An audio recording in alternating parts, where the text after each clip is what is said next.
Engagers, this is Professor Game, where we interview successful practitioners of games, gamification, and game thinking who bring us the best of their experiences to get ideas, insights, and inspiration to help us in the process of using games and gamification in our daily lives, for example, to learn what we are teaching. And I am Rob Alvarez. I work at EDHEC, teach at IE Business School University, and so much more, and host this podcast. If you have an extra second, please go ahead and subscribe for free to our email list at professorgame.com/subscribe. Hey Engagers, welcome back to another episode of the Professor Game podcast. And we have today with us Dominique. But Dominique, before we take off, are you prepared to engage? I'm prepared to engage. Engagement is my job, actually. It's your trade, right? Let's do this because we have today with us Dominique Mangiatordi, and I hope I pronounced that kind of decently. Perfectly. Perfect. He is the CEO and founder of OPP, which is a gamification studio based in Belgium, and is working for clients like Toyota, the International Olympic Committee, Aéroports de Paris. My French is not great. And also Altran, Ogilvy. We actually had Dan Bennett recently, so I should be able to pronounce that not too terribly.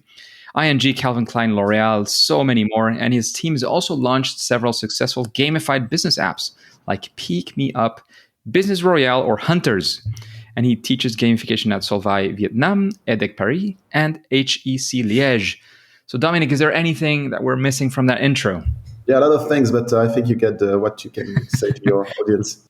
Paints a good picture, right?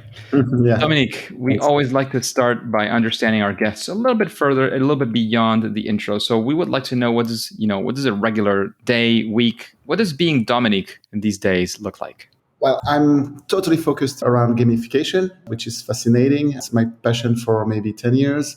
And I practice it with 3 different activities. So a regular week with me will combine the 3 activities. First, I run this studio. So we have the first gamification studio in Belgium, working for our clients and developing our own products. Then I'm also a teacher. So I'm trying to teach what I learned from the practice, different schools. And I'm also a consultant. So I give private advices for managers and directors about engagement techniques and gamification. So a regular week looks like combine the 3 activities in a single day, and I switch from one to the other. I'm curious though. You mentioned you have the studio on one hand and the consultancy on the other. What's the difference? Like what is different from one activity and the other? The studio is really, of course, we think a lot, we analyze a lot, but we mainly produce a lot. So we code. The studio is a team of 15 people globally with developers and senior developers. Okay. Specialized in gamification, but we code. That's what the studio is doing. And my consulting work is more about analyzing, creating strategies around gamification for businesses. So it's different. Interesting. So you have on one side the development side with your studio, and on the other one is, as you were saying, the consultancy. So you're actually thinking of the strategy itself, and the other one would be almost called like an implementation, right? Yeah, correct. Fantastic. So Dominique, we always like to start strong with these questions, and the first question is of one of those times where you had what we like to call maybe a favorite fail or a first attempt in learning with gamification. One of those times where, you were going north, things went south, whatever that looks like. We want to be there with you. We want to learn as well the lessons that you got from that. And we essentially want to be there on the ground level with you. Yeah, sure. But the difference between gamification and gaming, I won't tell it to you, but gaming is spontaneous and you play games to have fun. And gamification is about using gaming techniques when the environment, the context is not fun at all, and you try to create engagement with those techniques. The main mistakes people working in that field are doing, and I did also that, is to believe that people will enjoy your gameplay, whatever you're creating, they will understand it and have fun with it. That's not what we're doing today, but I had to learn it after years. So we are really focused on processes. So what we do is to create gamification stuff that is improving a process. And that's much better than trying to create kind of games. Serious games with a scenario, a beginning and an end are very hard to maintain and are very inefficient in a lot of cases to create that engagement you're looking for.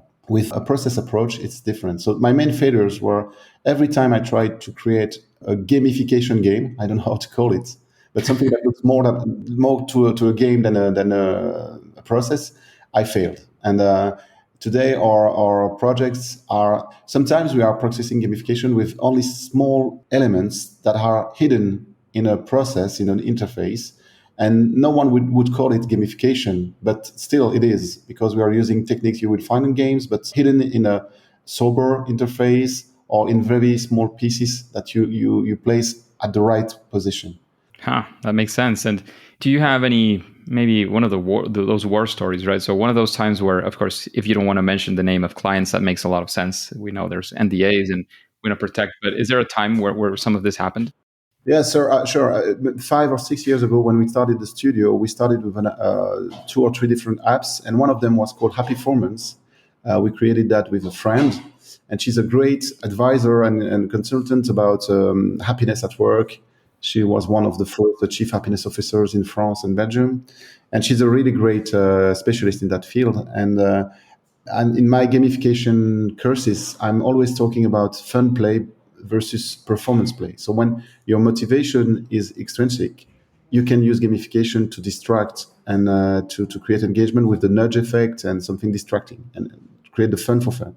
And when your motivation is more intrinsic, you can start using performance play, which means transparent objectives and create that sensation of progression that you have in gamified apps like Nike Plus, Strava, Runkeeper, all those apps for sportsmen. And we made a mistake because we were in 2 different approaches. She was more in the fun play and I was more in the performance play. So we created an app that was quite a hybrid, I would say, and it didn't work. And today, I think it was my biggest failure, but that's also the moment where I learned the most about gamification. Yes, failure brings always some very special presents as well of lessons. We just have to be open to receive them, right? Sure. So that was a painful time, I'm sure. And are there any would you say that there are any, I don't know, particular things that you would have, let's say you came up with almost exactly the same situation today, what would you do differently? Like, how would you approach it in a different way to avoid that failure? What I would do is don't put yourself in the shoes of the users you don't know. When you don't know the users' behaviors, don't imagine they will reproduce your behavior in a game or what you think is a good way to don't build loops that are too complex or too long. Think about the process and cut it into small pieces. So, for example, with Happy Performance, we were trying to create an objective management app that is also very cooperative, where you can learn and help your colleagues. And we would combine both, so the performance in your work and the way you interact with the others. And we weren't too far in the scenarization of it, the fantasy of it in our minds. So we were around the table thinking how the people will behave, what they would click, etc. If you do that, don't wait a long moment before having small pieces of experience that you can test, or it's going to be too heavy. If you want to turn back, it's going to be too difficult. So if I have to change, and that's what we're doing now, and I will explain maybe in another question or process, but we start with a classical functional analysis that like you do for all softwares or processes. And then we have this human-focused design moment. And instead of having the full experience in mind, we try to focus on the touch points and the small elements and work one by one on those elements. Sounds great. Great, lessons learned from that situation. And Dominique, let's actually take a spin on this. Let's talk about a time where things actually went well. Something that you might actually talk about, a proud moment. One of those, solutions that you created that actually went really well, and you want to talk about it. We want to be there and maybe take some of the key lessons there. I will mention maybe 2 of them very shortly, but at the same moment that we have this failure with Happy Performance, we created Pick Me Up, which is a sales animation tool. I'm talking about 2016. And it was a direct success. So it was like the Nike Plus for the salespeople. And we really put the managers, it was for the salespeople, sales representatives, but our target was the managers and directors that wanted a tool to coordinate, animate in a real-time management with a mobile app. So with Pick Me Up, every sales you're doing in direct live, so in real time, you get the points corresponding to your actions. So everything was cut into actions. So a sale, an appointment, a successful presentation. So you can do whatever you want. It's very flexible. And you collect your points according to objectives. But you also see your average score for the week, for the month, for the quarter. You also see your record, so your best score ever. And you can, as manager, you can create challenges at every time, very flexible challenges, small races between three salesmen, or a full challenge for the full team, or you can coach individually someone with individual challenges. And I would say it was well designed. We were very proud of the design, very intuitive, very animated. So every celebration of success was an animation with cool cartoon animations. I think we put the finger on the right spots, and we reached 15,000 salesmen in Europe and also in Australia, because we signed Bacardi Australia at that moment. And we also sold it to a bank in Belgium, Belfius. It's a big bank. And they wanted us to connect the tool to the CRM, to their CRM. And because of that, we were acquired by the CRM companies. It's a European company called FEC. And they bought our app after only 11 months of use. So it was a fast exit, but it was also the good example of what we wanted to do and achieve with our studio. So we are a gamification startup studio. We want to create apps that we are selling ourselves and to make fast exits after 2 or 3 years. So we made 3 exits at this moment. And that was in 2016. And today we have a very promising app that is becoming the leader on its market. It's called Hunterz. It's a referral recruitment app, totally gamified, where we turn the employees into headhunters.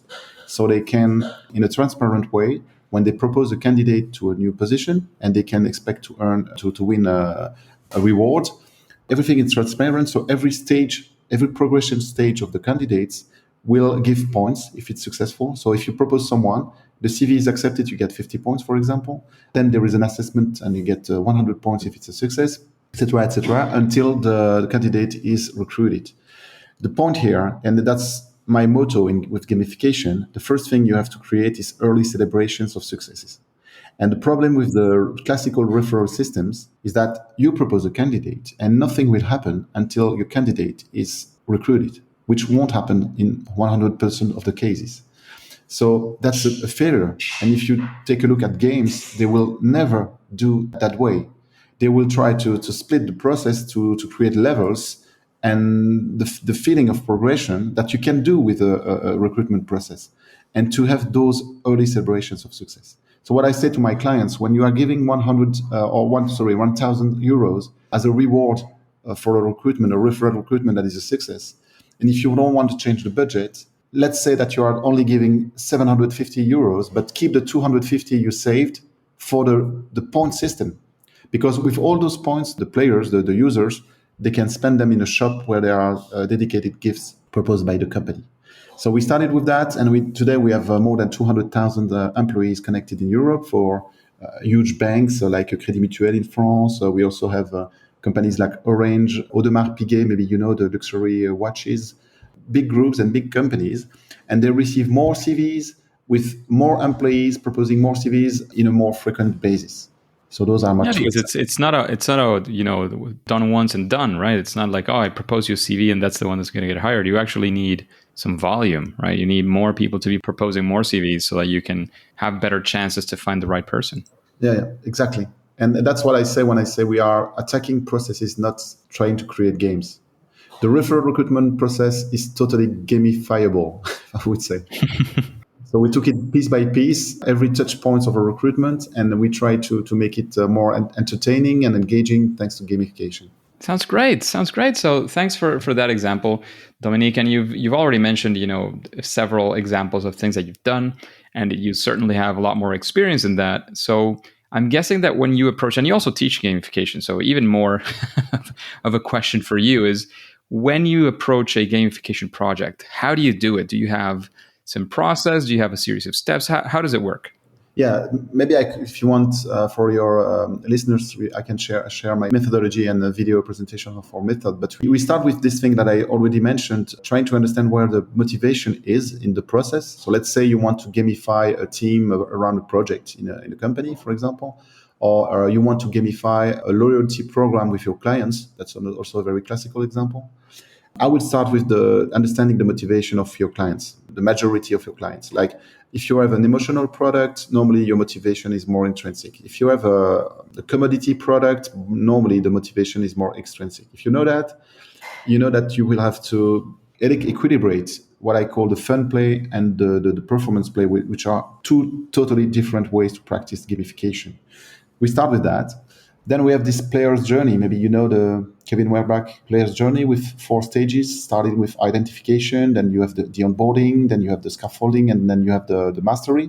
Have you heard about it? Yes, I've heard of it. But if you want to quickly expand on that to make sure everybody is on board, that would be great. Yeah, for all the interfaces or cases that are more marketing related, it's very useful to use Kevin Werbach approach because it clearly explains that identification, when you are a marketeer, there is a trap. You almost always think that identification phase is a boring moment, not engaging, that you have to skip as quick as possible to go to the core loop of your activity, what you're proposing to your clients. Video games are doing exactly the opposite. They know that the identification phase is the first engaging moment. If you find the right way to avatarize your users, and it's not about creating a shape like a character, it's more psychological than that. If you try to make them believe in the role they will play in the activity, you get your first opportunity to create engagement. And it's a shame that marketers are missing it. And it's also an opportunity for my business because I'm always starting with that. Then you have the onboarding phase. And you know that video games are very good in managing the onboarding and create it very engaging to make sure that the players will stay in the game. There are so many techniques like the milestone unlocks or the beginner's luck or the free lunches that you find in games that are not practiced enough by marketers. So in my methodology, we also try to identify what is the period of onboarding, what does it mean in your particular case, and where can we put useful gaming techniques to create more conversion, loyalty, and engagement. Okay, and after that, I also focus on the players' profiles without paying too much attention about putting people into boxes. That's not the goal. But I like the Richard Bartle 4 families, like I think all gamification experts are practicing them. But we also developed our own matrix with 8 subcategories. And what I understood from my practice, and that's also what I'm teaching, when you take a look at the families of Richard Bartle, you have the fighters, the killers, the achievers, the explorers, and the socializers. But when you look at it, we are almost all achievers. And gamification is mostly about creating an achievement path. So you have to start with it as a first pillar. And then the other 3 families of scoring, I prefer to talk about scores than profiles. It's more useful because we want to create engagement. And when you create engagement, you want to find the right way to score a motivation. So you start with achievement, and then you put small pieces of fighting to feed the fighters, small pieces of exploration to feed the explorers, and some pieces of socialization to feed the socializers. But you can do that. It's very compatible with the achievement. I don't know if I'm clear, Rob. Tell me if I'm going nowhere. Yeah. I think it seems to me like there's something there. I think there. You also mentioned that you maybe had a video that you wanted to share. We can definitely put that in the show notes as well if you want to explain any further. That would be great. But yeah, I think you have plenty to go on there. You have all of the profiles that you had from Bartle, that you explore them as well. And one thing that caught my attention as well is that you mentioned that, more than saying, oh, you're this or you're that, you're actually targeting to have something for most of those profiles in any case, right? Yes, and we are not always, it depends on the context. So a pure fighter that is totally obsessed by competition can become a socializer that it's anti-competition if he's put in a team where competition is not a good thing. And the opposite is also true, and it's only one axis. So trying to make personas with people according to profiles, I think it's a wrong way to do it.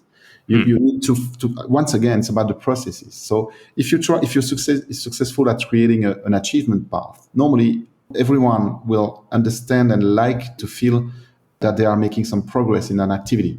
Should it be a marketing relationship or an employee in a job, anything. And after that, the 3 other ways to manage the motivation, it's not about the profile. It's about small elements where you feel like a fighter at that moment, you will try to find a ranking. If you feel like a socializer at that moment, even if you're focusing on your achievement path, you will like to interact with the others. And if you feel like an explorer, if you only have the achievement path with no surprises, no new things to do, or no new functionalities to unlock, you will feel unhappy. So it's just about completing the achievement path. Having everything in a way, having something for everybody. And that's one of the things that I usually say as well in many of my workshops is, it's hard to find somebody who is a pure this or a pure that. We're not pure profiles in any way. Usually we are, bits and pieces of this, depending on the context, depending on the situation. You might behave more like this, or you might behave more like that. And that's fine. I mean, that's something that I would like to say that we need to take into consideration when designing, that, people might be of any of these. And especially in the cases where you don't choose who are your profiles going to be, right?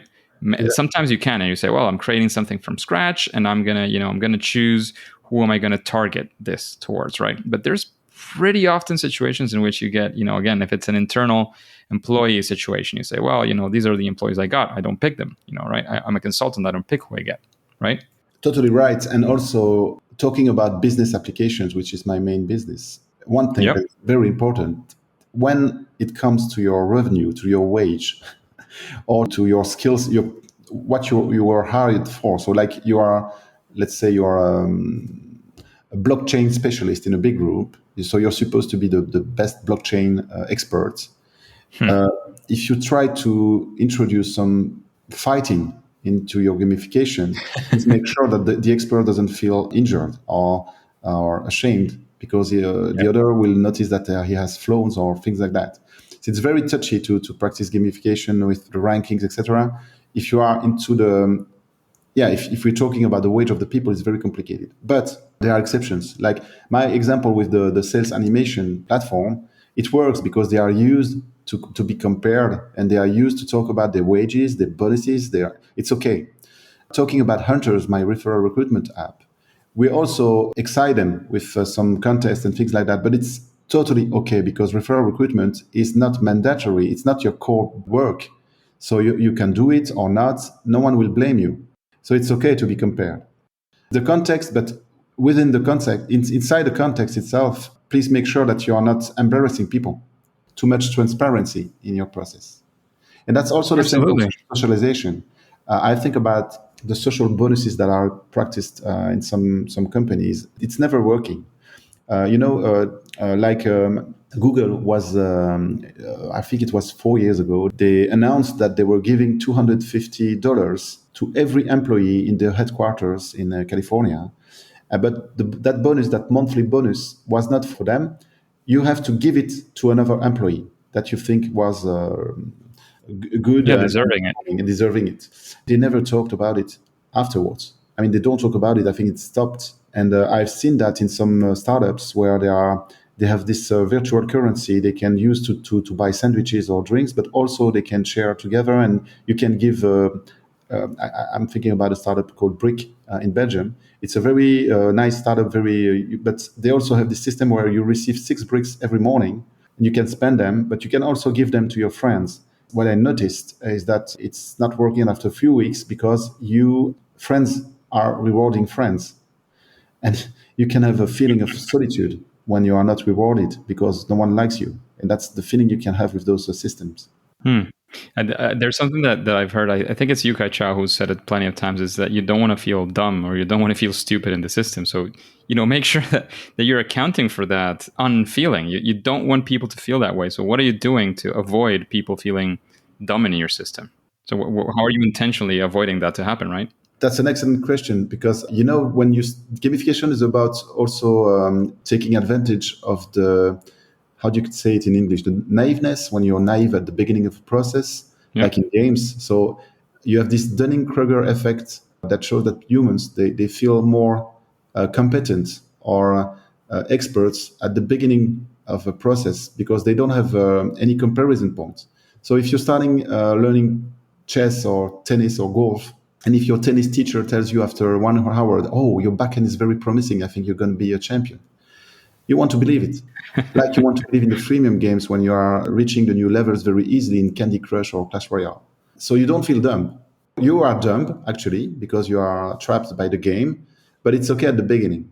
But as soon as you are understanding the game, the game master has to switch to a performance play system where everything is transparent. And even if it's hard, you're not considered as a dumb person because you know what you have to do to achieve the next levels.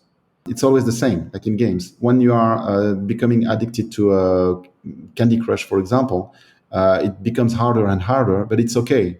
You want it, actually. It's normal. But if it was getting that harder that fast in the beginning of the game, you would have left it. Absolutely. It's really the point. Gamification is about manipulation at the beginning and transparency in the end.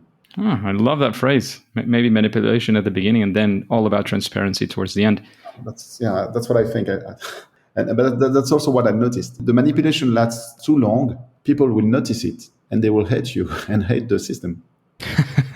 And if you are not practicing transparency when it's worth, like I have a gamification curve I can also share with your audience, where the mix of motivation, when you have a hybrid motivation between extrinsic and intrinsic, which is the most common case, you have to be creative and practice a full gamification with fun play, nudge effects, distraction, and manipulation. And on the other hand, try to be transparent and go to a performance play system where you know exactly what you have to do to achieve something real.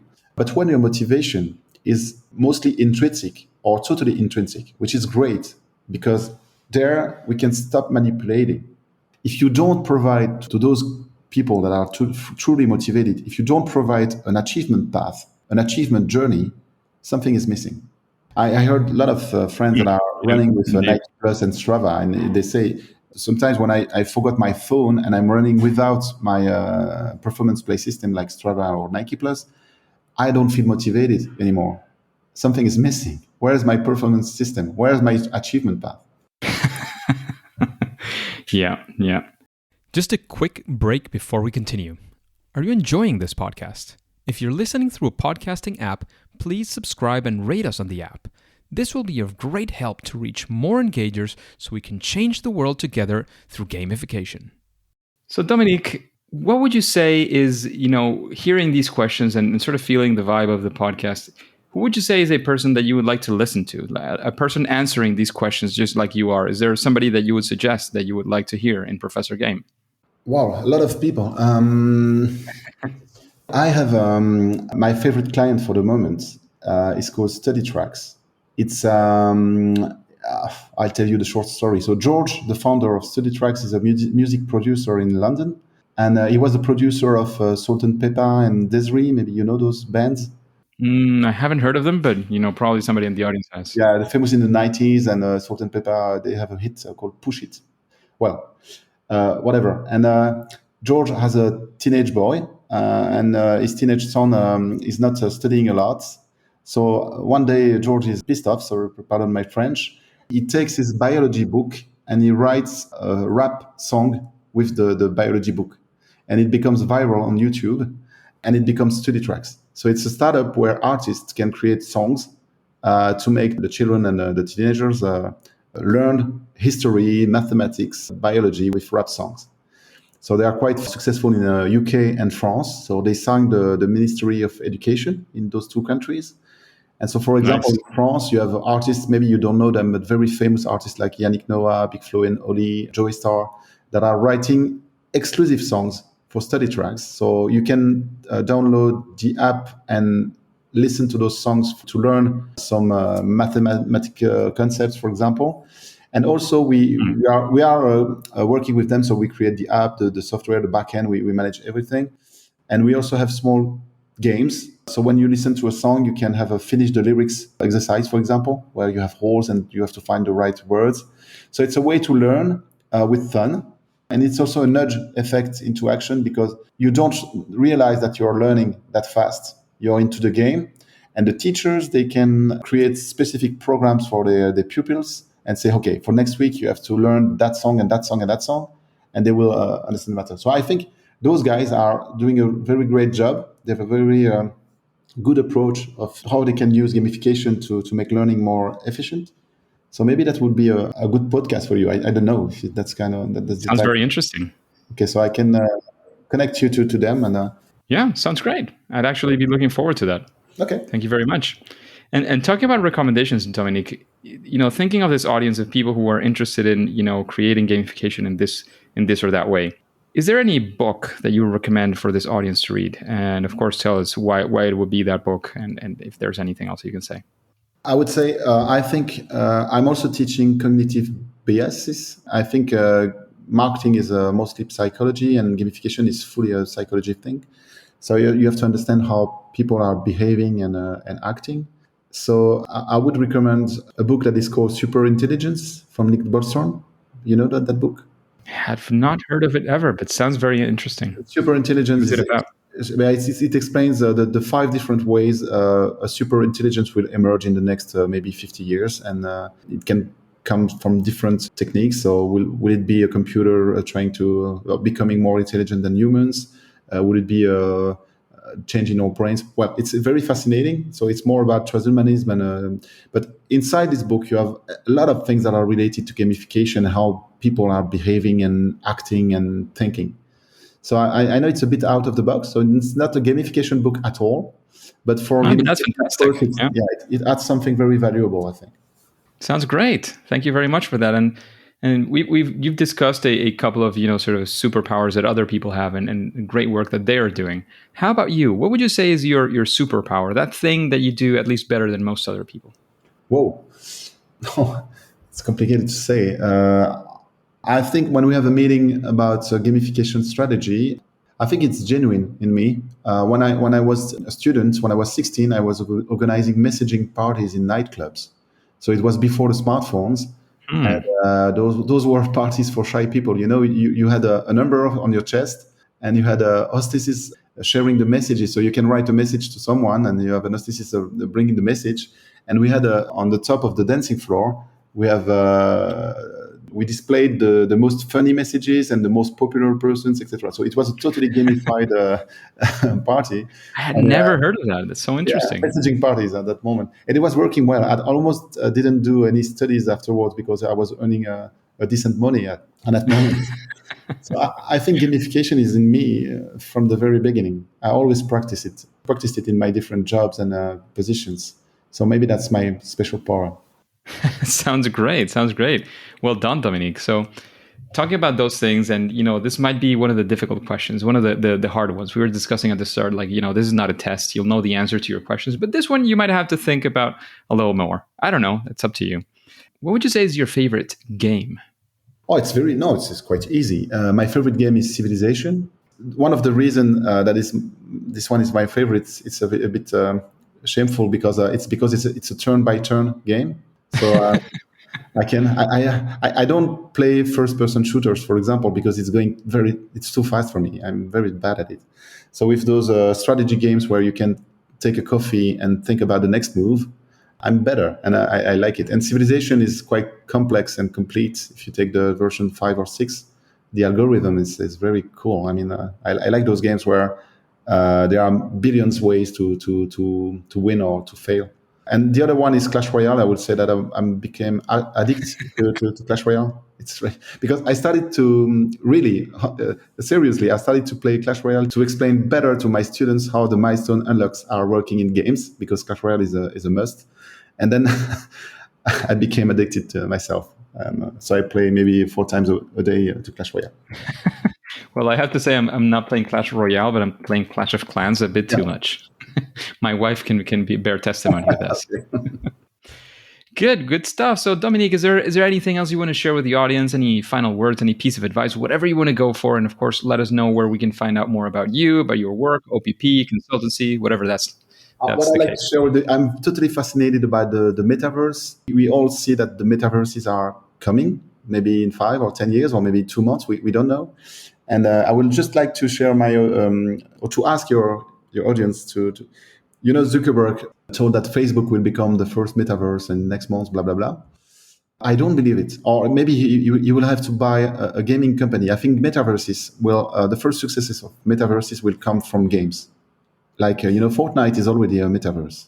So I just want to share here officially that I'm not betting any euro on Facebook on it. I think I believe that Epic Games or Blizzard or the others are much more well positioned to succeed in that field. Interesting. To be honest, the metaverse is something that gets me very, very curious. Mm-hmm. But it is not something I've been researching too much. I have to confess that. Same happened to me with VR. I have enjoyed some VR games, but that's as far as it goes. I was trying to look into potential applications in VR in my past job. We didn't find too much. We found one or two potential applications. Of course, it was for a business school, so it was pretty specific. Yeah. It was harder to find for that. But with the metaverse, I don't know. As you were saying, like maybe if we call Fortnite part of the metaverse, which I would agree it is, there I'm kind of more into it. I've played Fortnite a few times as well.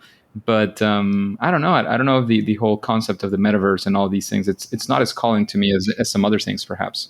I don't know. We'll see. I think for all gamification experts or people that are interested into gamification, it's you have to take a look at it. I mean, it's coming, and it will have an impact on what we're doing, of course.